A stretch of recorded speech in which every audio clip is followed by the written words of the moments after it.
శేఖర్ భాష ఎలిమినేట్ అయ్యిండవు. ఛా, అవునా? నిజంగానా? చాలా కొత్త విషయం చెప్పేవరా నువ్వు అన్నట్టుగా అనుకుంటున్నారు కదా. ఓకే, కొత్త విషయం కాదని తెలుసు, బట్ అట్లీస్ట్ దాని గురించి అనాలిసిస్ చెప్పుకుంటే అది పర్లేదు కదా. అదనమాట బేసిక్గా శేఖర్ భాష ఎందుకు ఎలిమినేట్ అయ్యిండు, కారణాలు ఏంటి అనేది రకరకాలుగా సోషల్ మీడియాలో సర్క్యులేట్ అవుతుంది.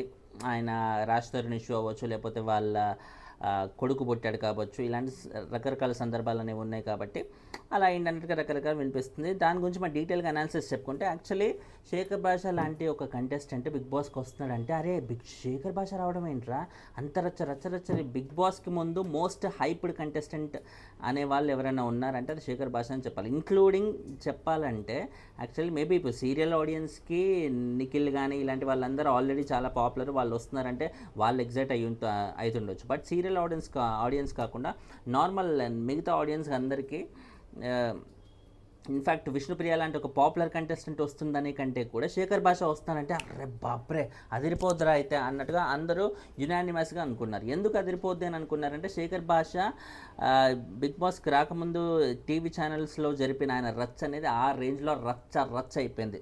ఇలాంటి ఒక ఫ్రెండ్ ఒక్కడు ఉండాలి జీవితంలో, ఏం అవసరం లేదు, అసలు ఏదైనా ఎదుర్కోవచ్చు అన్నట్టుగా ఆ ఫీలింగ్ ఇచ్చిన ఒక ఫ్రెండ్ అనమాట. ఫ్రెండ్ కోసం ఎంత ఎక్స్ట్రీమ్స్ అయినా వెళ్ళిన ఒక ఫ్రెండ్.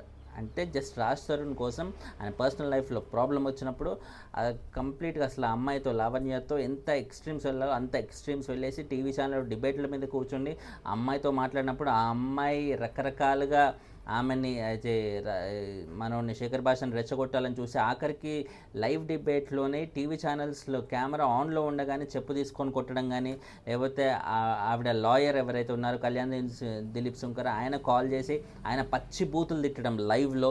ఇలాంటి ఎలా అనిపిస్తుంది చెప్పి ఒక అమ్మాయి లైవ్ డిబేట్లో కూర్చున్నప్పుడు టీవీ ఛానల్లోనే అమ్మాయి వచ్చి చెప్పు తీసుకొని కొడుతుంటే ఎలా అనిపిస్తుంది, ఇంకో ఎవరో వచ్చి సంబంధం లేని వారు పచ్చి బూతులు తిడుతుంటే ఎలా అనిపిస్తుంది, ఎంత అవమానంగా ఉంటే. అలాంటి అవమాన పడాల్సిన సందర్భంలో కూడా తను చాలా బ్యాలెన్స్డ్గా ఎక్కడ ఒక మాట తూలకుండా ఒక రాంగ్ మాట అనకుండా బ్యాలెన్స్డ్గానే మాట్లాడాడు, బ్యాలెన్స్డ్గా పాయింట్ మాట్లాడాడు. అలాంటి బ్యాలెన్సింగ్ ఉన్న వ్యక్తి, అంత బాగా ఆర్గ్యూ చేయగలిగే వ్యక్తి బిగ్ బాస్ లాంటి ఒక షోకి వస్తున్నాడంటే, బిగ్ బాస్ లాంటి షో అంటే ఆర్గ్యూ బాగా చేయాలి, పాయింట్లు బాగా పెట్టాలి, మనోడ్రా అన్నట్టుగా అనిపించాలి.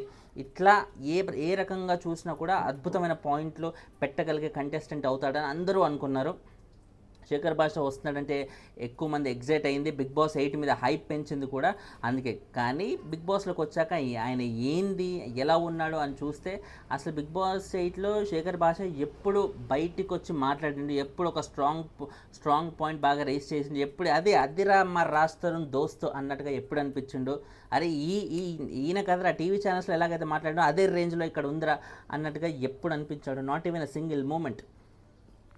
అంటే ఆ సందర్భం వచ్చినప్పుడు మాట్లాడతాడు అనుకోవడానికి కూడా లేదు, ఎందుకంటే సందర్భాలు కూడా వచ్చాయి. ఇప్పుడు ఆరెంజ్ తిన్న ఆ ఫైట్లో సోనియాతో అయిన ఇష్యూలో ఫస్ట్ వీక్లో సోనియా ఏ రేంజ్లో ఆర్గ్యూ చేసింది, తను ఎలా ఆర్గ్యూ చేశాడు, చాలా నార్మల్గా ఏదో బంతిపూలు వేసినట్టుగా లైట్గా ఆర్గ్యూ చేశాడు. తర్వాత ఆదిత్యం నామినేట్ చేసినప్పుడు తను చెప్పిన పాయింట్లు ఎలా ఉన్నాయి, మీరు చాలా లేజీ, మీరు చాలా యాక్టివ్ ఉండరు, హౌస్లో మీరు ఇంట్రెస్ట్ లేనట్టుగా ఉంటారు, అది దాన్ని ఈ రేంజ్లో అంటుంటే కూడా శేఖర్ భాష గురించి ఆయన మళ్ళీ దాని గురించి ఆర్గ్యూ, అదే నేను లేజీగా ఉండడం నేను ఆర్గ్యూ చేయడం ఏంటి, అసలు నాలాగా రూల్స్ పాటించకుండా ఉన్న వాళ్ళు హౌస్లో చాలామంది ఉన్నారు కదా, వాళ్ళు ఎవరిని నామినేట్ చేయకుండా నన్ను నామినేట్ చేస్తాం అంటూ ఈ టైప్లో రచ్చ ప్రాపర్ లాజిక్స్ తీసి బయటికి వచ్చి మాట్లాడే అవకాశం క్లియర్గా ఉన్న సందర్భాలు అవి. తన ఎబిలిటీ, ఒక రాజ్ తరుణ్ ఫ్రెండ్ ఎబిలిటీ చూపించాల్సిన మూమెంట్స్ ఇవన్నీ, కానీ ఇవన్నీ వదులుకున్నాడు ఆయన. ఆదిత్యం గారు నామినేట్ చేసినప్పుడు కూడా ఆయన ఏం చేశాడు, ఇప్పుడు నేను మీతో క్లోజ్గా ఉంటున్నాను అయినా కూడా మీరు నన్ను నామినేట్ చేశారంటే ఆడియన్స్లో మీరు నెగిటివ్ అవుతారు, కాబట్టి మీరు నెగిటివ్ అవ్వకూడదనే ఉద్దేశంతో నేను మిమ్మల్ని నామినేట్ చేస్తే అది బ్యాలెన్స్ అవుతుంది కదా, మిమ్మల్ని నామినేట్ చేస్తున్నాను అంట. ఏం లాజిక్ సార్! ఇలాంటి ఏమంటారు రేలంగి మావయ్య లాజిక్స్ అనేవి ఆడియన్స్కి నచ్చవు.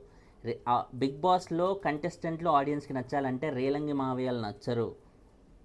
కంప్లీట్గా రఫ్ ఊర రఫ్గా పంచు డైలాగులు వేస్తూ ప్రాపర్గా లాజికల్గా మాట్లాడుతూ ఆ విధంగా ఉండే కంటెస్టెంట్లే నచ్చుతారు తప్ప ఏమీ చేయకుండా ఏమీ చూడకుండా హ్యాపీగా ముందుకు వెళ్ళిపోవాలి, బిగ్ బాస్లో ఉన్న రోజులు ఉండాలి అన్నట్టుగా అనుకునే కంటెస్టెంట్లు ఉన్న రోజులు కాదు, స్టార్టింగ్లోనే వెళ్ళిపోతారు ఈయనలాగే. సెకండ్ వీక్లో శేఖర్ భాష ఎలిమినేట్ అవుతాడని అసలు ఎవరైనా ఎక్స్పెక్ట్ చేస్తారా? ఎవరు చేయలే. ఆయనకి ఎందుకు రైట్ ఫ్రమ్ ద ఫస్ట్ వీకే ఓటింగ్ అనేది కంప్లీట్గా లేదు. ఫస్ట్ వీకే డేంజర్ జోన్లో ఉన్నాడు, బేబక్తో పోటీ పడుతూ ఉన్నాడు. సెకండ్ వీక్లో అదే డేంజర్ జోన్లో కంటిన్యూ అవుతూ అట్లీస్ట్ ఫస్ట్ వీక్లో నాగార్జున గారు ఫీడ్బ్యాక్ ఇచ్చినప్పుడన్నా ఆయన మారాల్సింది. ఓకే, నాకు ఇలా ఫీడ్బ్యాక్ ఇస్తున్నారు, యాక్టివ్గా ఉండమంటున్నారు, సరే ఉంటాను అన్నట్టుగా ఆయన ఏమైనా మారడం మొదలు పెట్టాడా, ఇంకోటి ఏమైనా ఇంప్రూవ్ చేశాడా? ఏమీ లేదు. ఎప్పుడైతే నాగార్జున గారి వీకెండ్లో ఫీడ్బ్యాక్ అనేది ఆ ఫీడ్బ్యాక్ ప్రాపర్గా తీసుకొని గేమ్ ఇంప్రూవ్ చేసుకునే వాళ్ళు హౌస్లో ఎక్కువ కాలం ఉండే అవకాశం ఉంటుంది. బట్ శేఖర్ భాష అది అస్సలు పట్టించుకోలేదు. నా పందా ఇదే, నా తీరిదే, ఎవరేమైనా చేసుకొని అన్నట్టుగా ఉన్నారన్నమాట. ఇన్ఫ్యాక్ట్ ఆయన హౌస్లో చాలా పాజిటివిటీనే స్ప్రెడ్ చేయాలనుకున్నాడు. ఇప్పుడు ఫర్ ఎగ్జాంపుల్ బిగ్ బాస్ వాళ్ళు ఏ టాస్క్ అయినప్పుడు అందరు ఖాళీగా ఉన్నప్పుడు అరే అందరూ ఒకరి గురించి ఒకరు పాజిటివ్ విషయాలు మాట్లాడుకుందాం, ఇప్పుడు వాళ్ళ గురించి నువ్వేమనుకుంటావు, వీళ్ళ గురించి వాళ్ళేమనుకుంటారు అన్నట్టుగా అందరూ ఒకరి గురించి ఒకరు ఏదైనా పాజిటివ్ పాయింట్ చెప్పుకుందాం అన్నట్టుగా ఆ గేమ్ కూడా ఆయనే పెట్టేసుకొని అదేదో పాజిటివిటీ పెంచాలనే ఉద్దేశంతో ఏదో రామకృష్ణ మఠంలో జనాలు ఎలాగైతే ఉంటారో అక్కడ స్టాఫ్ ఎలాగైతే ఉంటారో ఆ టైప్లో బిహేవ్ చేస్తుంటే బిగ్ బాస్ వాళ్ళకి ఎందుకు నచ్చుద్ది? అందరూ పాజిటివ్గా మాట్లాడుకుంటే దానివల్ల ఏ కంటెంట్ వస్తుంది? అన్ని పాజిటివ్ మాటలే. ఇప్పుడు అన్నీ అలాంటి పాజిటివ్ విషయాలే, పాజిటివ్ మాటలే అయితే ఇప్పుడే ఇది మన ఈ దేవుళ్ళ సినిమాలు లేకపోతే నేను మంచోడిని అంటూ ప్రపంచం ఊరందరికీ మంచి చేసే ఒక హీరో సినిమాలు కాకుండా చాలా పెద్ద పెద్ద బ్లాక్ బస్టర్లు, మిగతా బ్లాక్ బస్టర్లు బాహుబలి కానీ, నరసింహనాయుడు, సమరసింహారెడ్డి, ఇంద్ర, ఇలాంటివన్నీ ఎందుకు హిట్ అవుతాయి? నరుక్కోడాలు, పిసుక్కోడాలు, ఇదే జనాలకు కావాల్సిందే. ఆ రచ్చ అది సినిమాల్లో అయినా బిగ్ బాస్లో అయినా ఎక్కడైనా అదే జనాలకి నచ్చేది, అదే కమర్షియల్గా వర్కౌట్ అయ్యేది. కాబట్టి ఎప్పుడైనా అలాంటి కంటెస్టెంట్లే బిగ్ బాస్లో ముందుకెళ్ళే అవకాశం అయితే ఉంటుంది. శేఖర్ భాష రాణించకపోవడానికి రీజన్ అది. మెయిన్ బిగ్ బాస్ ఫ్లేవర్లో ఉండే కంటెస్టెంట్, బిగ్ బాస్లో ఫ్లేవర్లో ఉండే తీరు ఆయనలో అస్సలు లేనే లేదు. బయట ఏం ఎక్స్పెక్ట్ చేసి హౌస్లోకి ఆయనని తీసుకొచ్చారో, రాజ్ తరుణ్ ఇష్యూగా అంత ఫెంటాస్టిక్గా ఫైట్ చేశాడు కాబట్టి హౌస్లో కూడా ఆర్గ్యుమెంట్స్లో అదే లెవెల్ చూపిస్తాడు అనుకున్నాడు. బట్ అవేమీ చేయకుండా చాలా ఏదో వస్తున్న పోతున్న ఓరామజీలక అన్నట్టుగా ఆయన ప్రయాణం అనేది సాగింది. దానికి తోడు ఇంకోటి ఏంటంటే నో డౌట్ శేఖర్ భాష డేంజర్ జోన్లో ఉన్నాడు. కంటిన్యూస్గా ఒక మన మణికంఠ, విష్ణుప్రియ, నిఖిల్ తప్ప ఈ వారంలో ఉన్న మిగతా 5 డేంజర్లోనే ఉన్నారు. కంపారిటివ్లీ నైనిక కొంచెం బెటర్ పొజిషన్లో ఉందేమో కానీ మిగతా 4 అయితే ఖచ్చితంగా డేంజర్ జోన్లోనే ఉన్నారు. ఆ 4లో శేఖర్ భాష కూడా ఉన్నాడు కాబట్టి ఆయనకి ఇప్పుడు రిస్క్ పడిందని చెప్పుకోవచ్చు. కానీ శేఖర్ భాష కంటే హౌస్లో శేఖర్ భాష అట్లీస్ట్ మధ్యలో ఆ జోకులు ఈ జోకులు వేస్తూ అన్న కనబడ్డాడు. బట్ ఆదిత్యం అసలు ఏం కనబడ్డాడు, ఎక్కడ కనబడ్డాడు?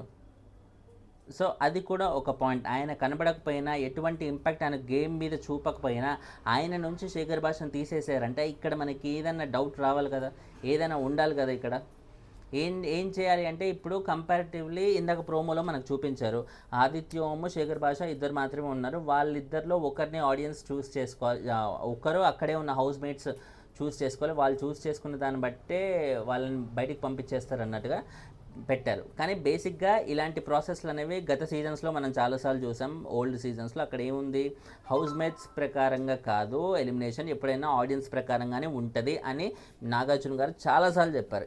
ఇవాళ కూడా అదే చెప్పే అవకాశం ఉండొచ్చు. ఒకవేళ చెప్పకున్నా కూడా చూసారా, ఇప్పుడు లెక్క ప్రకారంగా ఆడియన్స్ పాయింట్ ఆఫ్ వ్యూలో ఆదిత్యంకి తక్కువ ఓట్లు వచ్చినా కూడా ఇప్పుడున్న హౌస్ మేట్స్కి సంబంధించి శేఖర్ భాషకు తక్కువ ఓట్లు వచ్చాయి కాబట్టి శేఖర్ భాషకి కంపారిటివ్లీ ఆదిత్యంతో పోలిస్తే తక్కువ ఉంది కాబట్టి తద్వారా ఆయననే పంపిస్తున్నాం అన్నట్టుగా శేఖర్ భాషను బయటికి పంపించడానికి ఒక సాకుగా ఈ ప్రాసెస్ని వెతుక్కోవడానికి కూడా చేస్తారు. ఎందుకంటే ఒక్కొక్క సీజన్లో ఒక్కొక్క ప్రాసెస్ని వాళ్ళకి నచ్చినట్టుగా మార్చుకుంటూ పోతారు. అందుకే ఈ సీజన్లో ఇది అంతకుముందు సీజన్స్లోనే హౌస్ మేట్స్తో ఈ ఎలిమినేషన్ ప్రాసెస్ అనేది చాలా సీజన్స్లో ఉన్నా కూడా ఈ సీజన్లో మటుకు ఇది ట్విస్ట్ అని నిన్ననే మెన్షన్ చేశారు. ఇవాళ కూడా మళ్ళీ ప్రోమోలో ట్విస్ట్ అనే అంటున్నారు. ట్విస్ట్ అంటే ఏంటి, హౌస్ మేట్స్ చేతుల్లోనే ఎలిమినేషన్ జరపడం అనమాట. సో ఇది ఇంటెన్షనల్గా బిగ్ బాస్ వాళ్ళు శేఖర్ భాషను బయటికి పంపించాలనే ఉద్దేశంతో తన వల్ల హౌస్కి ఎటువంటి ఉపయోగం లేదు, ఎటువంటి ఉపయోగం లేని కంటెస్టెంట్ నాకెందుకురా బాబు అన్నట్టుగా అదొక పాయింట్ అయ్యి ఉండొచ్చు. అండ్ ఇంకోటి ఏంటంటే బయట రాజ్ తరుణ్ ఇష్యూలో లావణ్య శేఖర్ భాషను బయటికి తీసుకురావడానికి విశ్వ ప్రయత్నాలు చేసి ఆయనను కూడా కేసులో ఇరికించాలని చూసి ఆయన మీద ఛార్జ్ షీట్ కూడా ఫైల్ చేసేశారు. ఛార్జ్ షీట్ ఫైల్ చేసిన ఒక కంటెస్టెంట్ బిగ్ బాస్లో ఎలా ఉంటాడో, బిగ్ బాస్లో ఎలా ఆడియన్స్ ఎంటర్టైన్ చేస్తాడు కాబట్టి అది చాలా తప్పు అనే ఉద్దేశంతో బిగ్ బాస్ టీం మీద కూడా ప్రెషర్ పడడం వల్ల ఇప్పుడు బిగ్ బాస్ టీము ఈ ఒక మార్గం ఎంచుకొని శేఖర్ భాషను బయటికి తెస్తున్నట్టుగా అయితే ఇన్ఫర్మేషన్ వస్తుంది. సో ఇది యాక్చువల్ పాయింట్ అనమాట. ఓవరాల్గా శేఖర్ భాష కంటెంట్ లేదు అండ్ ఆయన వల్ల బీభత్సంగా బిగ్ బాస్కి వచ్చే ఉపయోగం లేదు అండ్ మోరోవర్ తనకి ఓటింగో లేదు. ఏ పరంగా చూసుకున్నా తను అన్ని డౌన్లోనే ఉన్నాడు కాబట్టి దానికి తోడు ఛార్జ్ షీట్ అనేది ఒకటి అడిషనల్గా రావడం వల్ల బిగ్ బాస్ వాళ్ళు ఇప్పుడు ఆయనని బయటికి పంపించేస్తున్నట్టుగా అయితే తెలుస్తుంది అన్నమాట. ఆల్రెడీ బయటకు వచ్చేసాడు. మనకి నైట్ ఎపిసోడ్ తర్వాత ఆయన అఫీషియల్గా ఇచ్చిన ఇంటర్వ్యూలు కానీ బయటకు వచ్చిన మీడియాతో మాట్లాడిన మాటలు కానీ అవన్నీ బయటకు వచ్చే అవకాశం అయితే ఉంది. ఓవరాల్గా చూసుకుంటే శేఖర్ భాష ఎలిమినేషన్ మీకు ఎలా అనిపిస్తుంది? ఇంకొన్ని రోజులు ఉంటే ఏమైనా ఇంప్రూవ్ అయ్యే ఛాన్స్ ఉంది అని అనుకున్నారా, లేకపోతే అలాగే ఉన్నా పర్లేదు ఆయన జోకులు బాగానే ఉన్నాయి కదా అన్నట్టుగా ఎవరైనా అలా కూడా అనుకున్నారా? కింద కమెంట్ అయితే చేసి చెప్పండి. ఛానల్ని సబ్స్క్రైబ్ చేసుకోండి. లైకులు కొడుతూ ఉంటే వీడియోలు ఎక్కువ మందికి కనిపిస్తాయి. దయచేసి లైకులు మిస్ చేయకండి. My sincere request. బాయ్.